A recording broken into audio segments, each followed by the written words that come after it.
வாங்க மொறு வெண்டைக்காய் வறுவல் எப்படி செய்கிறதுன்னு பார்ப்போம். அதுக்கு 1/2 கிலோ வெண்டைக்காய் நல்லா பிஞ்சான வெண்டைக்காவை எடுத்துக்கோங்க. நல்லா வாஷ் பண்ணி தண்ணியில் கழுவிட்டு ஒரு துணி வச்சு துடைச்சிட்டு அதுக்கப்புறமா இந்த மாதிரி நீல வாக்கில் ஒரு வெண்டைக்காவை எடுத்து 2ஆக கட் பண்ணுங்கள். திரும்ப 2 கட் பண்ணால் ஒரு வெண்டைக்காயில் 4 பீஸ் கிடைக்கும்.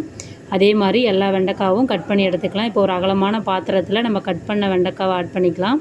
அது கூட 5 டீஸ்பூன் கடலை மாவு, 3 டீஸ்பூன் அரிசி மாவு, 2 டீஸ்பூன் மிளகாய்த்தூள், கொத்தமல்லி தூள் 1 டீஸ்பூன், 1/2 டீஸ்பூன் மிளகு, 1/2 டீஸ்பூன் பெருங்காயத்தூள், சுவைக்கேற்ப உப்பு சேர்த்து தண்ணி எதுவும் கலக்காது நல்லா கையால் மிக்ஸ் பண்ணுங்கள். மிக்ஸ் பண்ணதுக்கப்புறம் தண்ணி லைட்டாக தெளித்து அந்த மசாலா அதில் ஒட்டுற மாதிரி நல்லா மிக்ஸ் பண்ணிக்கிங்க. மிக்ஸ் பண்ணி 2 நிமிஷம் ஊற வைங்க. இப்போ நான் வானலில் எண்ணெய் பொரிக்க தேவையான அளவு சூடு பண்ணி வச்சுருக்கேன். அதில் இப்போ நம்ம அந்த மிக்ஸ் பண்ண வெண்டைக்காயை எடுத்து ஃப்ரை பண்ணி ஒரு 2லேருந்து 3 நிமிஷம் மிதமான தீயில் வச்சு வேக வச்சு எடுத்தோன்னா நமக்கு சூப்பரான சுவையான வெண்டைக்காய் வறுவல் சூப்பராக தயாராகிடுச்சிங்க. Thank you very much.